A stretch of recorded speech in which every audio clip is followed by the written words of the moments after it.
1학년 때, 신학대학원 1학년 때는 학생들이 목사님의 그 믿음을 갖고 있다고 합니다.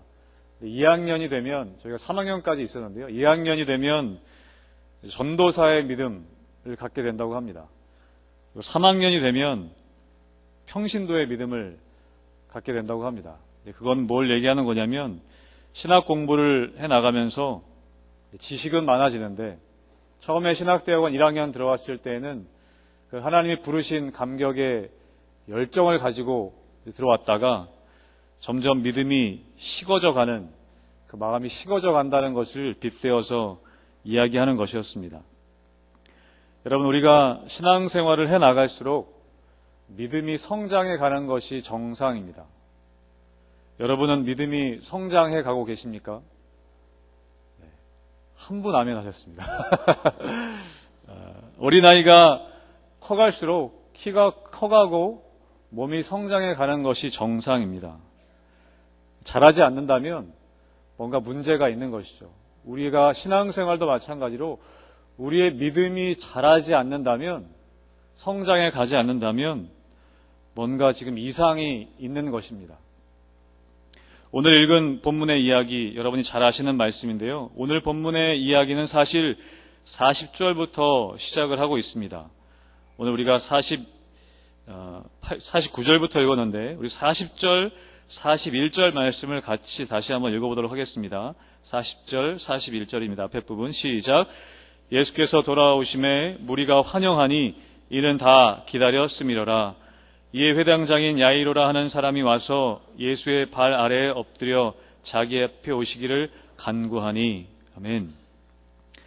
많은 무리들 앞에 예수님께서 다시 돌아오셨습니다. 그런데 그 많은 무리들이 목격을 하고 있는 가운데 한 사람이 예수님의 발 아래에 엎드립니다. 그 사람은 누구냐면 회당장 야이로라고 하는 사람입니다. 당시에 유대 사회의 회당은 어떤 곳이었느냐? 여러분 아시는 것처럼 회당은 백성들을 교육하고 그리고 마을 사람들의 신앙을 지도하는 곳이 회당이었습니다. 그리고 그 회당을 맡아서 업무를 관리하고 모든 일들을 다스리는 사람이 회당장이었습니다. 회당장은 당시에 종교와 정치가 구분되지 않았던 유대 사회에서는 굉장히 지위가 높은 사람이었습니다. 존경받는 지성인이었고 이른바 귀족이라고 할 수 있는 사람이었습니다. 옛날 우리나라로 치면 서당의 훈장님이라고 할 수 있을까요? 그런데 이 사람에게 12살 된 외동딸이 있었습니다. 오늘 42절에 그것을 기록하고 있는데요. 자기에게 12살 된 외딸이 있었다. 그런데 그 딸이 죽어가고 있었습니다. 어떤 질병인지 모르겠지만 죽어가고 있었어요. 그 상황이 얼마나 급박했는가 하면 모든 무리가 보는 가운데 그 직책 있는 사람이 예수님 앞에, 그 나사렛 청년이었던 그 앞에 무릎을 꿇고 엎드리게 됩니다. 당시에 예수님은 유대 지도자들 사이에서는 골칫거리였습니다. 기적을 행하고 여러 가지 그런 기적들을 행하지만 아직 검증되지 않은 사람이었습니다. 그런데 그 사람 앞에 이 회당장이 엎드려지게 됩니다. 이 회당장은 정말 마지막 지푸라기라도 잡는 심정으로 예수님께 그렇게 나왔을 것입니다. 당시 유능한 의사들을 다 찾아가 보지 않았겠습니까? 찾다 되지 않아서, 그래도 안 되니까 예수라는 사람, 많은 논란거리들이 있지만 아직 검증되진 않았지만 많은 병자들을 고친다는 소문을 들고 알고 있었던 터라서 그 예수라는 사람, 누가 뭐라든지 간에 어쨌든 그 사람 앞에라도 일단 무릎을 꿇은 것입니다. 이 회당장에는 그 예수라는 사람이 메시아다라는 그런 믿음은 없었을 것입니다. 다른 거는 다 상관없고 어쨌든 지금 내 문제를 해결해 줄 수 있을 것 같은, 이 급박한 문제를 해결해 줄 수도 있지 않을까 하는 그 마음으로 예수님 앞에 엎드렸습니다. 여러분, 우리가 예수님을 온전히 알지 못한다 하더라도, 우리 가운데 온전한 믿음이 있지 않다 할지라도 지금 당장의 문제를 해결하는 것 때문일지라도 여러분, 우리가 일단 예수님 앞에 엎드리면 우리 주님이 일하기 시작하십니다. 지금 나의 믿음의 정도에 상관없이 주님은 다 아십니다. 내가 어떤 마음으로 주님 앞에 나왔는지. 근데 일단 주님 앞에 엎드리면 주님은 일하시기 시작합니다. 여러분, 그런 믿음으로 시작하신 분들 많이 계시지 않습니까? 우리나라의 대표적인 지성이라고 할 수 있는 여러분 이어령 교수, 그분의 간증을 들어보신 분이 있을 줄로 압니다. 그 따님이 암으로 앞을 보지 못하게 되었을 때 그분이 교회에 나와서 뭐라고 기도하셨냐면, 우리 딸 다시만 보게 해주신다면 내가 하나님을 위해 살겠습니다. 하나님이 어떤 분인지 모르고 사실은 기독교를 굉장히 비판하던 분이었거든요. 근데 다른 거 다 차치하고라도 내 딸 지금 당장 보게 해주신다면 내가 하나님을 위해 살겠습니다. 근데 하나님이 고쳐주셨어요. 결국에 그 딸이 암으로 돌아가시긴 했지만 이어령 교수는 여전히 믿음을 갖고 그 믿음이 커가는 가운데 있습니다. 여러분, 그렇게 야이로는 자신의 딸이 죽어가고 있었기 때문에 예수님께서 자기 집으로 가시기를 간청하고 있습니다. 그리고 예수님과 함께 집으로 가는 이야기가 42절부터 기록되어 있습니다. 그런데 예수님과 함께 그렇게 급박한 상황 가운데 집에 가시는 길에 다른 한 가지 사건이 일어납니다. 그것은 어떤 사건이냐면 12해 동안 혈루병 앓았던 여인의 이야기가 등장합니다. 이 야이로의 집으로 가는 길 가운데 기적과 같은 일이 이 12해 동안 혈루병 앓았던 여인에게 일어납니다. 한동안 예수님은 그 여인과 대화합니다. 대화하시고 고쳐주시는 일들이 그 가운데 일어납니다. 얼마간의 시간이 흘렀는지 모르겠지만 여러분, 이 회당장의 마음은 초조했을 겁니다. 빨리 가셔야 되는데, 지금 우리 집에 빨리 가셔야 되는데, 저 부정한 여자 때문에 시간이 지체되고 있다. 우리 집으로 빨리 가셔야 하는데.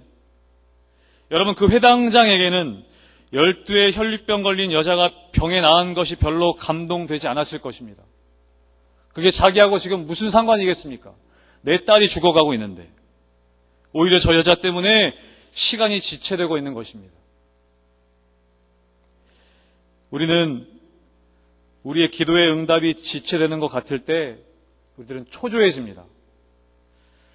내가 생각하기에 당장 이루어지지 않으면 안 될 것 같은 큰 일이 지금 있는데, 그런 기도 제목들이 있는데 그것이 지체되거나 거절된 것 같을 때 우리들은 낙심하고 초조해하고 좌절하게 됩니다. 여러분, 요한복음 11장에도 비슷한 상황이 있습니다. 죽은 나사로를 살리시는 사건. 마르다와 마리아의 오라비였던 그 나사로가 병들었다는 소식을 예수님이 전해 듣습니다. 나사로가 병들었다. 죽을 병에 걸렸다. 그런데 그 본문에 보면 나사로가 병들었다는 소식을 예수님이 들으시고 바로 가신 것이 아니라 계시던 곳에 이틀을 더 머무셨다라고 기록하고 있습니다. 빨리 바로 가신 것이 아니라 이틀 동안 지체하셨어요. 그리고 이틀 후에 가셨을 때 이미 나사로는 죽어 있었습니다. 그래서 마르다가 마리아가 원망 섞인 말로 이야기해요. 주님이 여기 계셨다면 우리 오라비가 죽지 않았을 것입니다. 주님 조금만 일찍 오셨으면, 주님이 그 소식 듣자마자 바로 오셨으면 내 오라비가 죽지 않았을 겁니다. 약간 원망 섞인 말을 그렇게 고백합니다. 여러분, 우리는 주님이 하시는 일에 대한 큰 그림을 잘 보지 못합니다. 우리는 주님이 하시고자 하시는 큰 일, 그 큰 그림들을 잘 보지 못하고 당장 이거 안 되면 큰일 날 것 같은데, 당장 그거 다 들어달라고 우리가 기도하는데 때로는 우리의 생각과 주님의 생각이 다를 때가 많습니다. 아니요, 자주 다릅니다. 내 생각과 주님의 생각이 자주 달라요. 나의 그림과 주님의 그림이 자주 다릅니다. 여러분, 다시 오늘 본문으로 돌아가 보면 예수님께서 그렇게 아직 그 혈루병 걸린 여인과 대화 중이실 때 회당장의 집에서 사람이 옵니다. 오늘 읽은 49절의 말씀인데요. 우리 49절 말씀을 같이 다시 한번 읽겠습니다. 49절의 말씀입니다. 시작. 아직 말씀하실 때에 회당장의 집에서 사람이 와서 말하되 당신의 딸이 죽었나이다. 선생님을 더 괴롭게 하지 마소서 하거늘. 그 여인과 아직 대화하고 있는 중에 비보가 전해집니다. 따님이 죽었습니다. 선생님을 더 괴롭게 하지 마십시오. 다시 얘기하면 선생님께 더 폐를 끼치지 않는 것이 좋겠습니다. 마지막으로 예수님께 소망을 걸고 초청했는데 예수님께서 오시는 중에 딸이 죽은 것입니다.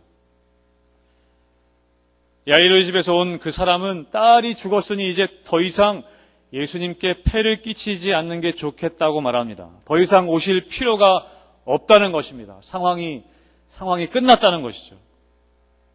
여러분, 이 말은 겉으로 볼 때는 굉장히 예의를 갖춘 말처럼 보입니다. 그리고 적절한 충고인 것처럼 보입니다. 말 그대로 예수님께 폐를 끼치지 않으려고 했던 것처럼 보입니다. 그런데 여러분, 그 속을 들여다보면 여러분, 그 사람의 말 속에는 죽음에 대한 두려움과 절망감, 이제 다 끝났다는 절망이 있습니다. 그리고 또 한편으로는 뭐가 있냐면 동시에 예수님의 능력에 대한 불신이 있는 것입니다. 예의를 갖춰서 한 말이지만 그 말 가운데에는 예수님의 능력에 대한 불신이 있는 것입니다. 여러분, 우리는 신앙생활을 오래 해갈수록 또 나이가 들어갈수록 예의가 생깁니다. 우리의 체면이 생깁니다. 그래서 우리 신앙생활도 예의를 갖춰서 하게 되고 우리의 체면에 따라 하게 될 때들이 많이 있습니다. 그런데 우리 예수님께서 우리에게 뭐라고 말씀하시냐면 너희들 어린아이와 같은 믿음을 가져라. 어린아이 같은 믿음을 가져라. 여러분, 어린아이들은 어떻습니까? 어린아이들에겐 체면 같은 거 없습니다. 예배드리는 중에도 앞으로 뛰어나옵니다. 그런 거 없습니다. 사람들이 보건 안 보건 그런 게 상관이 없는 것입니다. 제가 교육전도사 때 부끄러운 기억이 있는데요. 그게 무엇이냐면 제가 고등부 담당하고 있었습니다. 네, 5월 달에 야유예배를 가게 됐어요. 그래서 야유예배 가기 전주부터 우리 임원 학생들과 기도했어요. 하나님 좋은 날씨 주시고 좋은 또 환경 주셔서 잘 갔다 올 수 있게 해달라고. 근데 제가 날씨를 보니까 주일날 비 소식이 있는 거예요. 비 소식이. 선생님들과 의논했어요. 어떻게 해야 될까요? 비 소식이 있는데. 근데 일단 그냥 가기로 결정을 하고 우리 임원 학생들 모아놓고 기도했어요. 고등학생들에게 우리 기도하자. 비 소식이 있는데 우리 기도하면 하나님 좋은 날씨 주실 거다. 기도했어요, 같이. 근데 주일날 아침이 됐는데 제가 이제 교회 가려고 아침이 됐는데 비가 오는 거예요. 비가 오는 거예요. 속으로 생각했어요. 안 되겠구나. 다른 프로그램을 해야겠구나. 그래서 아침에 교사 모임할 때 선생님들 얘기했어요. 오늘은 안 될 것 같습니다. 오늘 안 될 것 같습니다. 다른 프로그램을 합시다. 그래서 취소했어요. 그리고 임원 아이들에게도 얘기했어요. 우리가 다음에 주님이 오늘 때가 아닌 것 같다. 그랬더니 아이들이 뭐라고 하냐면 전사님 기도했는데 왜 안 가요? 그러는 거예요. 전사님 우리 비 안 오게 해달라고 기도했는데 왜 안 가요? 그러는 거예요. 그래서 제가 잘 타일렀어요. 주님, 우리가 기도해도 하나님의 뜻이 다른 데 있을 때가 있어. 그리고 예배를 드렸어요. 예배를 드리고 마지막 예배를 끝날 때쯤 되는데요. 비가 그치는 거예요. 원래 오후까지 비가 오기로 돼 있었는데 제가 얼마나 부끄러웠는지 몰라요. 우리 아이들에게 뭐라고 할 말이 없는 거예요. 여러분, 우리 주님은 어린아이 같은 믿음을 가지라고 말씀하세요. 우리는 예의가 생겨지고 우리의 체면이 생겨지고 상식이 생겨지고 세상의 이치들을 알아가면서 믿음을 거기에 맞춰갈 때가 있다는 것입니다. 여러분, 오늘 야이로의 딸이 죽었어요. 여러분, 상식적으로 이것은 끝난 것입니다. 그런데 예수님 뭐라고 말씀하시냐면 여러분 50절 말씀 우리 같이 읽겠습니다. 50절 말씀 시작. 예수께서 들으시고 이르시되 두려워하지 말고 믿기만 하라. 그리하면 딸이 구원을 얻으리라 하시고. 아멘. 이 말씀을 야이로에게 하시고 함께 집으로 가십니다. 그 집으로 갔더니 어떤 상황이냐면 52절에 이렇게 얘기해요. 모든 사람이 아이를 위하여 울며 통곡하매. 모든 사람이 아이를 위해서 울고 통곡하고 있었습니다. 여러분, 예수님께서 이 아이의 호흡이 끊어졌다는 것을 모르고 하시는 말씀이 아니에요. 이 아이가 죽었다는 것을 모르셨다는 게 아니에요. 근데 오늘 말씀에 보면 52절에 그런데 예수님 뭐라고 말씀하시면 울지 말아라. 죽은 것이 아니라 잔다. 울지 말아라. 죽은 것이 아니라 잔다. 여러분, 예수님은 이 아이가 죽었다는 것을 알고 계셨습니다. 죽음의 실제를 예수님은 아시는 분이에요. 그런데 예수님은 그 상황을 이렇게 해석하십니다. 이 아이는 죽은 것이 아니라 자고 있는 것이다. 여러분, 믿음이라는 것은요, 현실을 해석할 수 있는 능력입니다. 똑같은 현실을 바라볼지라도 믿음이라는 것은 그 현실을 주님의 뜻대로 해석해낼 수 있는 능력이 믿음인 것입니다. 여러분, 이 해석의 능력이 여러분에게도 있게 되시기를 축복합니다. 여러분, 신방을 다녀보면요, 이것을 알게 돼요. 똑같은 상황인데 어떤 분들은 절망하는 분들이 있고요. 똑같은 상황인데 어떤 분들은 그 상황에 대해서 하나님이 뜻이 있겠죠 라고 담대히 나아가시는 분들이 있어요. 똑같은 상황을 다르게 해석하시는 것입니다. 사랑하는 성도 여러분, 여러분의 삶에 일어나는 모든 상황들을 믿음의 눈으로 해석하게 되시기를 축복합니다. 여러분, 이렇게 얘기했더니 주위의 사람들이 뭐라고 얘기했냐면 53절에 이렇게 반응합니다. 그들이 그 죽은 것을 아는 거로 비웃더라. 사람들이 예수님을 비웃습니다. 여러분, 그들이 비웃는 근거가 무엇이냐면 이거예요. 53절에 그 죽은 것을 아는 거로. 여러분, 여기서 안다는 말은 뭐냐면 무언가를 경험을 통해서 알게 되는 것을 말합니다. 이 아이가 죽었다는 것을 이미 알고 있었기 때문에, 경험을 통해 알고 있었기 때문에 이 아이가 잔다고 했을 때 사람들이 비웃었어요. 여러분, 당연한 반응일 수 있습니다. 여러분, 그 당시 문화로 봤을 때 여유가 있는 사람들은요, 장례 때 전문 울음꾼들을 고용했다고 합니다.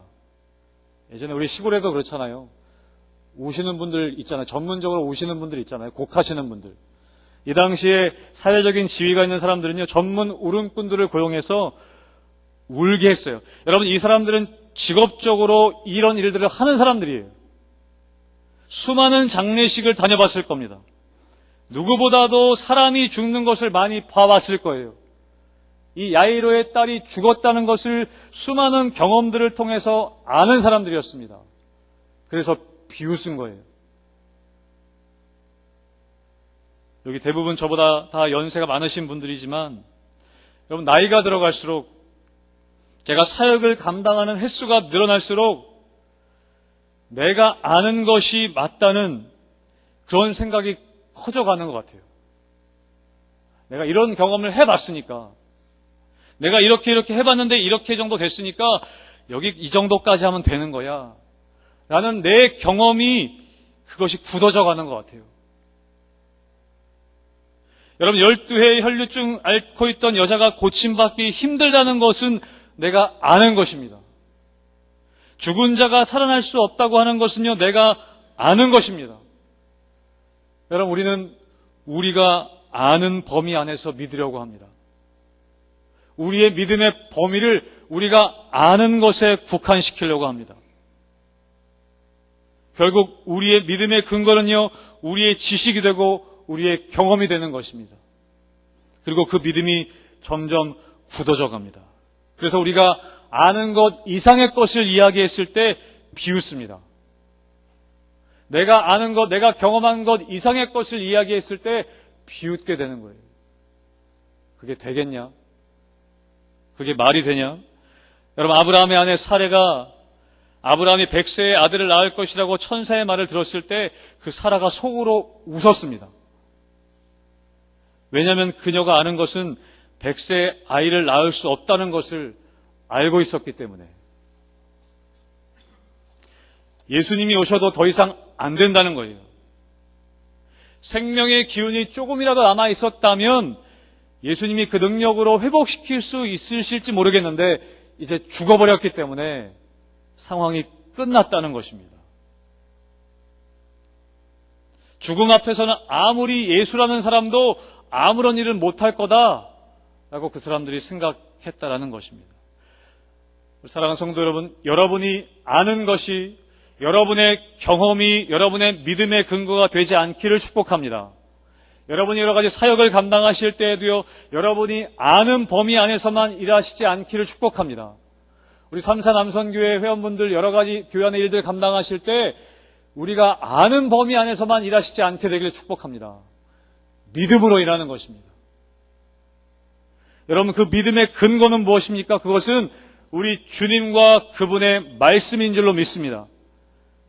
믿음이라는 것은 나의 소망에 대한 막연한 기대가 아닌 것입니다. 여러분, 우리는 지난 고난주간과 부활주일을 보냈습니다. 누가복음에 예수님께서 십자가 지시는 장면을 보면 그 자리에서 예수님을 비웃는 사람들이 있었어요. 누가복음 23장 35절에 보면 백성은 서서 구경하는데 관리들이 비웃어 이르되, 관리들이 비웃었다라고 얘기합니다. 여러분, 사실 십자가는 그런 것입니다. 우리 생각으로는, 우리 경험으로는 말이 안 되는 일인 것입니다. 십자가가 웬 말입니까? 우리 생각에 메시아, 우리 생각에 구원자라고 하는 분은 싸워서 로마를 전복시키고 유대의 독립을 이루어내는 일을 해야 할 것 같은데 십자가에 달린다는 게 웬 말입니까? 사람들은 그 십자가를 비웃었습니다. 여러분, 우리 주님이 하시는 그 말씀에, 우리 주님이 하시는 일들에 대해서 비웃는 무리에 있지 않게 되시길 축복합니다. 여러분, 54절에 예수님이 이렇게 말씀하세요. 우리 54절 말씀도 같이 읽겠습니다. 시작. 예수께서 아이의 손을 잡고 불러 이르시되 아이야 일어나라 하시니. 아멘. 아이야 일어나라. 예수님이 그 아이의 손을 잡고 아이야 일어나라 말씀하세요. 마가복음에서는 달리다굼, 아람어로 달리다굼, 아이야 일어나라. 여러분, 이 달리다굼, 이 말은 아침에 어머니가 평안한 가운데 아이를 깨우는 그런 말이라고 합니다. 달리다굼, 일어나. 사실 우리 현실에서는 그렇게 깨우지 않으시죠? 이불을 걷어치우고 지금 몇 시인데 안 일어나. 저희 어머니도 저희 깨우실 때 그러셨거든요. 저도 아침잠이 많아가지고 저희 깨우실 때 온갖 수단을 다 쓰셨어요. 발바닥을 막 송곳으로 찌르시기도 하시고 분무기로 얼굴에 막 물을 뿌리기도 하시고 그렇게 깨우셨는데, 이 달리다굼 하는 것은 아침에 어머니가 평안한 가운데 자녀를 깨우는 말이라고 합니다. 아이야 일어나라, 일어나라. 여러분, 같은 상황을 이야기하고 있는 다른 복음서들을 비교해 보면, 여러분, 예수님은 울고 통곡하고 떠드는 사람들을 다 내보내십니다. 오늘 말씀에도 나오지 않습니까? 51절에 베드로와 요한과 야고보와 아이의 부모 외에는 함께 들어가기를 허락하지 아니하시는지라. 다른 사람들은 다 내보내요. 소란스럽게 하고 떠들고 울고 통곡하는 사람들을 다 내보내시고 몇 제자와 부모들만 데리고 아이가 죽어있는 방으로 가셨습니다. 그리고 거기 가셔서 달리다굼, 아이야 일어나라 라고 하셨어요. 여러분, 뒤에서는 울고 통곡하고 떠들고 그 상황에 대해서 이러쿵저러쿵 이야기하고 또 예수님을 비난하는 소리들이 가득했습니다. 왜 이제 오셔서 저러신데? 좀 빨리 오시지. 뭐하러 예수라는 사람 지금까지 기다렸다 불러왔대? 라고 비난하는 소리들이 가득했을 것입니다. 여러분, 예수님은 그 소리들을 뒤로 하시고 몇 사람만 들을 수 있도록 달리다굼 하신 것입니다. 여러분, 실제로 믿음의 경험을 하고 실제로 주님의 음성을 듣는 사람은 많지 않습니다. 여러분, 여러분의 삶의 자리에서 이 주님의 음성을 듣게 되시기를 축복합니다. 우리 주위에 수많은 소리들이 있을 수 있어요. 삶의 자리에서 수많은 소리들이 우리를 붙잡습니다. 떠들고 소리치고 우리를 잡는 소리들이 있지만, 일어나라, 아이야 일어나라 라고 말씀하시는 우리 주님의 음성을 듣게 되시기를 축복합니다. 여러분, 여기서 이 야이로에게 전혀 새로운 차원의 믿음이 요구되는 것이에요. 예수님이 야이로에게 말씀하셨죠. 두려워하지 말고 믿기만 해라. 여러분, 야이로는 예수님을 병든 자를 고칠 수 있는 정도의 분으로 믿고 있었을 수 있습니다. 내 문제를 이 문제를 해결해 줄 수 있는 분 정도로 믿을 수 있었어요. 여러분, 예수님을 여러분의 문제를 해결해 줄 수 있는 분 정도로 믿고 계십니까? 그런데 예수님은 이제 야이로에게 그 정도가 아니라 죽음을 이기시고 우리를 구원하시는 분이라는 새로운 믿음의 단계로 나아올 것을 지금 요청하고 계십니다. 예수님이 메시아다, 죽음을 이기신 구원자다라는 그 믿음으로 이 야이로가 나오기를 원하시는 것입니다. 여러분, 우리는 다른 것보다 자녀가 아플 때 참 힘듭니다. 야이로의 딸이 아팠던 것처럼. 저희 첫째 아이가 돌 되었을 때쯤에 좀 아팠습니다. 아파서 병원에 한동안 입원해 있었어요. 집에 있는데 이유 없이 아이가 경기를 하는 거예요. 어르신들은 말씀하시더라고요. 어릴 때 한 번쯤은 다 한다고. 근데 이게 한 번이 아니라 계속 지속되더라고요. 그래서 응급실에도 가고 병원에 입원했다가 퇴원하기도 하고 별 이상이 없어서. 근데 한 주간 간격으로 계속 그렇게 경기를 했었어요. 그래서 안 되겠어서 너무 많이 이 바늘을 찔러가지고 더 찔르지를 못하더라고요. 옆에서 그걸 보는데 너무 마음이 아팠습니다. 부모님 마음은 아시겠지만. 그래서 다른 병원으로 옮기고 앰뷸런스 타고 서울대학병원까지 가게 됐어요. 근데 가서 있는데도 하루에 한 번이 아니라 연달아 계속 경기를 하는 거예요. 옆에서 그것을 보는데 너무 마음이 아팠습니다. 그리고 한동안 입원해 있으면서 각종 검사를 다 하고, 그리고 저희 아이는 돌 때 병원에 입원해 있었거든요. 근데 막 온갖 검사를 하면서 척추에 척수액을 뽑는 그 돌도 안 된 아이가 막 자지러지는데 너무 막 가슴이 타 들어가더라고요. 근데 지금은 다 이제 괜찮아졌어요. 근데 그 상황들을 다 지나고 나서 저희 아내가 저한테 얘기했습니다. 기도하는 가운데, 그 아플 때 기도하는 가운데 그런 마음을 주셨다는 거예요. 이 아들이 누구 아들이냐? 이 아들이 누구 아들이냐? 저희 아내한테 물어보셨다는 거예요. 우리 아내에게 그런 마음이 있었다고 합니다. 너무 아이가 사랑스러운 거예요. 첫째 아들인데. 너무 이뻐하고 너무 사랑스러웠다는 거예요. 이 아이를 정말 놓지 않고 싶었다는 거예요. 근데 그 주님이 말씀하셨다는 거예요. 이 아이 누구 아들이냐? 여러분, 우리 주님은 우리의 삶에 일어나는 일들을 통해서 우리의 믿음이 성장해 가기를 바라십니다. 우리 아이를 빼앗고 우리에게 고통을 주고 그런 게 목적이 아니라 우리의 믿음이 성장해 가기를 바라신다는 것입니다.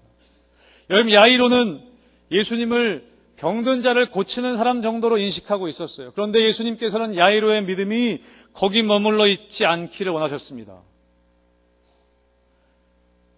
죽은 자를 살리시고 죽음을 이기시고 모든 생명을 살리시는 구원자의 믿음, 그 믿음을 갖기를 바라셨던 것입니다. 여러분 중에 운전면허 갖고 계신 분들 많이 계실 텐데요.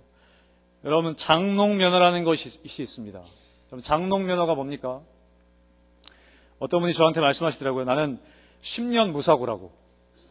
10년 무사고. 여러분, 10년 무사고, 예전에는, 지금도 그런지 모르겠어요. 예전에는 10년 무사고 하면 2종 보통면허가 1종 보통면허로 바꿔줍니다. 업그레이드 시켜줍니다. 그런데 그분이 그래서 자랑하더라고요. 나 일종보통 생겼다고. 여러분 10년 무사고가 운전을 그분이 잘해서가 아니라 운전을 한 번도 안 하신 거예요. 면허 따고 운전을 한 번도 안 하신 거예요. 10년 동안. 장롱면허예요. 장롱면허. 운전 면허증만 있지 실제로 운전을 못 하시는 분이에요. 여러분 우리의 믿음은요. 10년 무사고라고 업그레이드 되지 않습니다. 우리 삶에 아무 문제가 없는 것이 좋은 게 아니라는 거예요. 아무 문제가 없는 것이 은혜가 아니라는 것입니다. 문제가 있을 때 믿음이 실제로 작동이 돼서 믿음으로 그 문제 있는 삶을 살아내는 것이 신앙인이라는 것입니다. 그럴 때 믿음이 성장한다는 거예요. 사랑하는 성도 여러분, 여러분의 믿음이 장롱 믿음 되시지 않기를 축복합니다. 실제로 여러분의 삶에서 믿음을 사용하실 수 있고 그 믿음이 성장해가는 믿음 되시기를 축복합니다. 예수님은 이 야이로를 그렇게 기다리신 거예요. 예수님의 목적은 이 딸을 죽게 하시는 게 목적이 아니었다는 거예요. 야이로의 믿음을 더 높은 차원의 믿음으로 초청하시는 것이었습니다.